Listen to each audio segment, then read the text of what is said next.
निश्चित रूप में सत्यम सर ने जो जिम्मेदारी दी है मैं उसके आसपास रहने की कोशिश करूंगा। और यहाँ सुने थे एक जो जिम्मेदारी थी कि मैं उस हालांकि हरिमोहन जी ज़्यादा नज़दीक से आते हैं, कांशीराम जी के जलंधर में वो जन्म हुआ उनका, जो चंडीगढ़ में है फिलहाल, और साहिब के नाम से ही हम लोग जानते हैं। बहुत बचपन की स्मृतियां हैं पूरे आंदोलन को लेकर के। ऐसा नहीं कि मैंने कोई देखा है इनको, लेकिन उनकी विचारधारा और उनके द्वारा पोषित पल्लवित आंदोलन की बहुत बचपन की स्मृतियां हैं, जिस समय शायद मैं भी इन सारी चीज़ों को बहुत अच्छे से नहीं जानता था। मेरी भी बनावट इस पूरी विचारधारा के अंतर्गत पिछले 10-5 साल की ही है। लेकिन मैं बात वहाँ से शुरू करता हूँ कि जो लोग पॉलिटिकल साइंस के स्टूडेंट हैं यहाँ पर, उनको पहली ही क्लास में एक चीज़ बताई जाती है कि पॉलिटिकल साइंस का जन्म जब से जीव जन्म लिया उसी समय से होता है। जब भी कोई विषय हम पढ़ते हैं तो यह जानने की कोशिश करते हैं कि उसका जन्म कब हुआ। ये माना जाता है कि जब धरती पर पूरे ब्रह्मांड में जब से जीव का जन्म हुआ उसी समय से पॉलिटिकल साइंस का जन्म हुआ। और एक डायलॉग हम बार बार यूज़ करते हैं कि एवरीथिंग इज पॉलिटिक्स, सारी चीज़ें जो है, और वो सत्य भी है, सारी चीज़ों में जो है पॉलिटिक्स, मतलब ये सफ़ेद पोश राजनीति नहीं, बल्कि जो राजनीति की विचारधारा है, जो उसका दर्शन है, वो सारी चीज़ों में शामिल है। पानी पीने से लेकर के खाना खाने तक, आपके रिश्तों से लेकर के आपकी पढ़ाई लिखाई या जीवन सांस लेने से लेकर के सारी चीज़ों तक में बाबा साहब अम्बेडकर ने हमको लिखित अधिकार दे दिया। बाबा साहब अम्बेडकर ने चेतना फैलाने की कोशिश की। बाबा साहब अम्बेडकर बाहर से पढ़ करके आए और उन्होंने एक ऐसी किताब दे दी जिससे हम अपने अधिकार पा सकते थे। लेकिन एक लंबा समय 40-45 साल ऐसा गुजरा भारत की आज़ादी के बाद, जिसको उस समय भी कहा गया और जिसको बहुत बाद तक और आज तक कहा जाता है कि बहुत झूठी तरीके की आज़ादी है, जब हम उन अधिकारों का प्रयोग नहीं कर पाए। हमको वोट का अधिकार दे दिया गया, लेकिन वोट का मूल्य हमको नहीं बताया गया।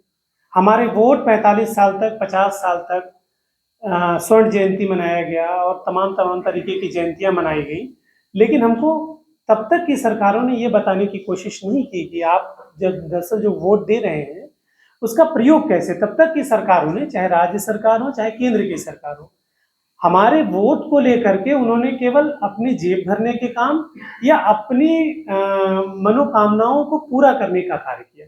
विभिन्न प्रकार की योजनाओं के द्वारा अपने समाज को आगे बढ़ाने के लिए, जो आज एक डिबेट आई है जिस पर कांग्रेस को भी आकर के उतरना पड़ रहा है और उसको भी चिल्ला चिल्ला के कहना पड़ रहा है, वही कांग्रेस जो 45 साल तक थी, उसको भी आज तक चिल्ला चिल्ला के कहना पड़ रहा है कि पूरे सेक्रेटरिएट में कोई ओबीसी और कोई दलित और इस तरह का कोई नहीं है। आज वो भी चिल्ला चिल्ला के कह रही है। अगर इस अधिकार और इस मूल्य को जमीन पर उतारने का सबसे ज्यादा श्रेय किसी को ज्यादा जाता है तो वो साहब को जाता है। साहब अगर नहीं होते तो शायद हम पा लेते, कोई और आता, लेकिन उसमें हम 30-35 साल और पीछे चले जाते। अब शायद हम शुरू कर रहे होते। कांशीराम जी पढ़े लिखे थे, वैज्ञानिक थे, फिर उसके बाद अधिकारी भी बने। वो नौकरी छोड़े वो केवल इसलिए कि जिससे वो अपने समाज के प्रति थोड़ा संजीदा हो पाए, अपने समाज को थोड़ा संजीदा बना पाए। कांशीराम के पास बहुत सारे ऐसे अवसर थे जब वो उस समय के उत्तर प्रदेश में बहुत सारी पार्टियों के साथ मिल करके एक लंबी राजनीतिक प्रक्रिया में जा सकते थे, लेकिन उन्होंने ऐसा नहीं किया। उनकी एक पुस्तक है जिसका मैं जिक्र करना चाहूँगा, चमचा युग। ठीक है, वो किताब पढ़ लेनी चाहिए सबको। खास करके वो जो मध्यवर्गीय चेतना हमारे अंदर भरी जा रही है लंबे समय से, हम अगर पढ़ भी लेते हैं, हम भी लिख भी लेते हैं, तो भी हमारे अंदर एक डर बना रहता है। वो डर बनाया गया है और उसका बाकायदे जो है उन्होंने उस किताब में बहुत सारी श्रेणियां बांटी हैं कि कौन अभिजात्य किस्म का चमचा है, कौन थोड़ा डरा हुआ चमचा है, कौन थोड़ा बिचौलिए किस्म का चमचा है। वो सारी चीजें अगर आप पढ़ेंगे तो वो पाएंगे कि वो हमारे अंदर भरी पड़ी है। कांशीराम यह जानते थे कि अगर समाज को आगे निकालना है तो उसके दो ही चीजें हैं। एक तो शिक्षित होने का काम, जो अम्बेडकर पहले ही कर चुके थे, ये ज्योतिबा फूले और सावित्रीबाई फूले पहले ही कर चुके थे। अब दूसरा चरण ये था कि जो लोग पढ़ लिख लिए हैं वो अब राजनीति में आए, क्योंकि आप ही यह मानते हैं कि सारी चीजों का निर्धारक तत्व जो है वह हमारी जो है विधायिका है। वहां से सारी चीजें बन करके हमारे ऊपर लागू होती है। उसके बाद फिर न्यायपालिका और व्यवस्थापिका जो है उसकी देख रेख का काम करती है। लेकिन अगर हमारे लिए कानून नहीं बनी, हमारे लिए योजनाएं नहीं बनी, हमारे लिए अगर व्यवस्था नहीं बनी, तो फिर व्यवस्थापिका और ये न्यायपालिका के कोई महत्व ही नहीं रह जाता। कांसीराम ने कैडर बनाने का काम शुरू किया, और उन्होंने कैडर बनाने का काम रैली करके नहीं शुरू किया जैसा आज सफेद पोस्ट राजनीति में किया जाता है। उन्होंने कैडर बनाने का काम कोई धर्म का सहारा लेकर के या किसी प्रकार के जो है किसी प्रकार के वादे करके उन्होंने नहीं किया, बल्कि वो घूम घूम करके अलग अलग राज्यों में उन्होंने लोगों को पढ़ाया और इस बात से संजीदा किया कि आपके वोट का अधिकार क्या होता है। और उसका परिणाम क्या हुआ? उसका परिणाम यह हुआ कि बीएसपी जैसी नई नई पार्टी बहुत ही जल्दी राष्ट्रीय पार्टी के रूप में इमर्ज, वो एक राष्ट्रीय पार्टी के रूप में बनी। और जिस बात का जिक्र सत्यम कर रहे थे, वह मसला इतना भर है कि मायावती जी का मुख्यमंत्री बनना, वो भी 4 बार मुख्यमंत्री बनना, उसके ढेर सारी आलोचनाएं हो सकती हैं, उनकी प्रैक्टिस के ढेर सारी आलोचना हो सकती है। लेकिन मैं केवल एक उदाहरण बताऊंगा, जैसे कि उनका एक महत्वपूर्ण उदाहरण है कि उन्होंने उत्तर प्रदेश के लखनऊ जैसे इलाके में एक पार्क बनवाया, उन्होंने उसमें एक हाथी की ढेर सारी मूर्तियां बनवा दी। क्या वो मूर्तियां पूरे दुनिया में लगी हुई मूर्तियों से ज्यादा मूर्ति थी जो इतना हल्ला होने लगा? ऐसा तो कहीं नहीं था। अगर हमारे कुछ प्रतीक बने हैं और हमने थोड़े से उसकी मूर्ति लगा दी, तो उसमें इतना हल्ला क्यों? मुझे याद है, बचपन की स्मृतियां हैं कि मायावती जिस समय मुख्यमंत्री बनी, उन्होंने औचक निरीक्षण का काम शुरू किया, और औचक निरीक्षण का काम करने के पीछे उनका एक ही नजरिया था, एक ही सोच थी कि वो खास करके दलित बस्तियों में, जिसको आप बहुत सारे साहित्य में पढ़ेंगे, बहुत सारे समाज शास्त्र में पढ़ेंगे, जिसको दक्षिण टोला कहा जाता था। आप मानिए चाहे ना मानिए, झारखंड में शायद उतनी आपको जहालत न झेलनी पड़ती हो, क्योंकि यह आदिवासी समाज है और हमसे मिलजुल करके इसके संघर्ष हमारे साथ मिलजुल करके बढ़ने वाले हैं। लेकिन बिहार, उत्तर प्रदेश, हरियाणा जैसे इलाकों में दलित समाज को अधिकतर, खास करके पूर्वी उत्तर प्रदेश में, हमेशा दक्षिण की तरफ बसाया जाता है। दक्षिण की तरफ इसलिए बसाया गया क्योंकि दक्षिण की तरफ वहां हवाएं नहीं चलती। इस तरह की प्रताड़ना और इस तरह की जहालत जो है, जिससे ये माना ना जाए कि दक्षिण की तरफ की हवा जो है हमारी तरफ आ जाएगी, इसलिए जो है दक्षिण की तरफ दलित बस्तियां हमेशा बसाई जाती थी। मायावती जी ने एक काम किया कि हमेशा उस निरीक्षण का काम दक्षिण टोला की तरफ किया, जो दलित बस्तियां हुआ करती थी।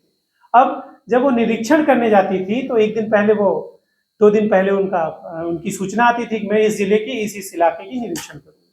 अब उस बहाने से कम एक चीज ये हुआ करती थी कि उन बस्तियों के, उन इलाकों के रोड बन जाया करते थे, उसमें नलकूप लग जाया करते थे, घर बन जाया करते थे, क्योंकि बहन जी को ये पता था कि मैं उत्तर प्रदेश के लखनऊ में बैठ करके, इतना बड़ा राज्य है, वहां से बैठ करके सभी बस्तियों का, सभी गांवों का हाल में नहीं सुधार सकती। इसके लिए मुझे जो है वहां तक पहुंचना जरूरी है, और जिस तरह की शासन व्यवस्था है उसमें जो है मुझे पहुंचने नहीं दिया जाएगा अधिकारियों के द्वारा।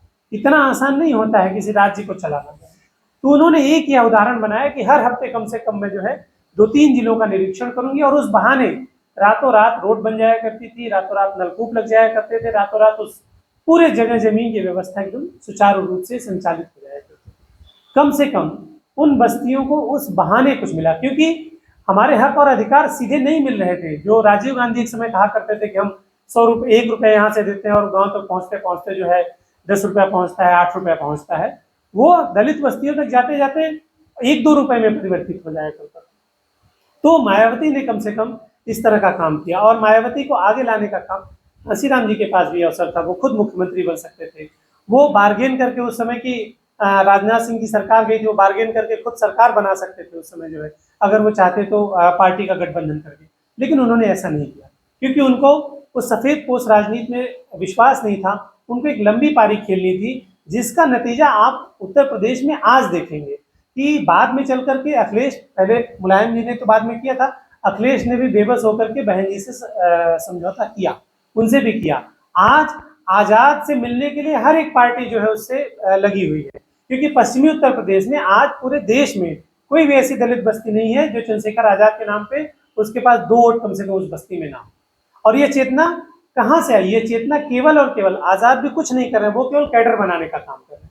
ठीक है, उनका एक तरीका जो आता है वो गुरिल्ला वार की तरफ से आता है कि अगर आप मेरे हक अधिकार सामान्य रूप से नहीं दोगे तो हम लड़ करके लेंगे, मार करके लेंगे, पीट करके लेंगे। और यह कोई नई अवधारणा नहीं है। यह जो बहुत पुरानी अवधारणा है, आप किताबों को पढ़ेंगे तो वेद पुराणों से लेकर के जो मार्क्स की और माओ की जो पूरा दर्शन है, जो पूरी चेतना है, वो माओ का पूरी अवधारणा ही जो है लड़ करके और गुरिल्लावार से आई है, तो वह कोई नई बात नहीं है। तो यह जो अपनी उपस्थिति दर्ज करने की बात है प्रमुखता से, यह बात साहेब की जानिब से आती है। साहेब कभी भी अपने को आगे ला करके कोशिश नहीं की। इस समय जो है दो चीजें मैं बताऊंगा। एक, उत्तर प्रदेश में भी एक नए नए नेता हुए हैं जो ओम प्रकाश भारद्वाज, हाँ ओम प्रकाश राजभर, सॉरी ओम प्रकाश राजभर। ओम प्रकाश राजभर पूरी तरह से बनाए हुए कांशीराम जी के कुछ समय तक ये ड्राइवर भी हुआ करते थे, साथ चला करते थे, उनके मंचों की देखभाल किया करते थे, जो आज इतने धड़ल्ले से वो बोलते हैं। और जब वो बोलते हैं तो उनको देखेंगे कि ओबीसी तबके और दलित तबके के जितने उपजातियां हैं उनके सबके नाम उनको जुबान पर एकदम याद रहते हैं। ऐसे थे कांशीराम जी। केवल नेता इसलिए नहीं कि ऐसे गिना दे कि हाँ मेरे तबके के इतने लोग आए, बल्कि वह जानता था कि मेरे तबके के किस जवाब से, किस नदी से, किस खेत से, किस गांव से, कौन सी उपजाति जो है कहाँ कहाँ से आई हुई, वो इन सारी चीजों को जानते। इसके साथ अभी जो जो जो आंदोलन जो है जेपी के बाद प्रमुख रूप से चेतना के स्तर पर, क्योंकि जेपी का आंदोलन हुआ और वह सरकार बदल करके और एक व्यवस्था बदल करके फिर धीरे धीरे सारे लोग जो है अपनी अपनी पार्टी बना ली और धीरे धीरे सारे लोग समा गए। लेकिन कांशीराम साहब ने यह बात जो बोली कि यह जो 15% लोग हैं जो आज सारी चीजों पर कब्जा किए हुए, अब जब बिहार की रिपोर्ट आ गई है, उस रिपोर्ट को जब आप ध्यान से देखेंगे तो वह 15% भी नहीं है, बल्कि 10 और साढ़े 10 के आसपास घूम रहे हैं, 11 से भी थोड़ी सी कमी है, 10.5 के आसपास घूम रहे हैं। और वह 10.5% लोग पूरे देश के संसाधनों पर कब्जा किए हुए हैं, पूरे देश के नियामक संस्थाओं पर कब्जा किए हुए हैं। वह नियामक संस्थाएं जहां आप थोड़ा सा भी कदम बढ़ाना चाहेंगे तो वह नियम बदल देंगे। आज आप यह सारे लोग, हम सारे लोग इस बात से, इस जद्दोजहद में हैं कि हमको नौकरी नहीं मिल रही है, परीक्षा की तैयारी कर रहे हैं, पता चला कि परीक्षा 10 दिन बचा हुआ, तब तक उसमें कोई नियम बदलाव आ गया, कोई चीज बदल गई। ये नियम कौन बदल रहा है? ये नियम वही लोग बदल रहे हैं जिनको यह पता है कि उनके बेटे बेटियां इस नौकरी में नहीं है, और जिनके बेटे बेटियां वो नौकरी में आएंगे तो धीरे धीरे वो लोग नियामक पदों पर आएंगे, क्योंकि एक पीढ़ी पढ़ेगी, उसके बाद जो है फिर दूसरी पीढ़ी आगे बढ़ेगी और तीसरी पीढ़ी तो नियामक बन जाएगी। और इसी तीसरी पीढ़ी को रोकने का काम बहुत जद्दोजहद से इस समय भी चल रहा है, इसलिए नौकरियां नहीं निकाली जा रही। और जिनको हम वोट देते हैं, जिनको हम मानते हैं वो हमारी सरकारें हैं, उनके पास भी वो चेतना नहीं है, क्योंकि वो पढ़ लिख करके सरकार नहीं बनाए। वो या तो उनका कोई पुश्तैनी मामला था, या तो फिर जो है वह ऐसे चलता हो किसमें बना दिए सरकार। तो जो है ये सबसे बड़ा संकट है।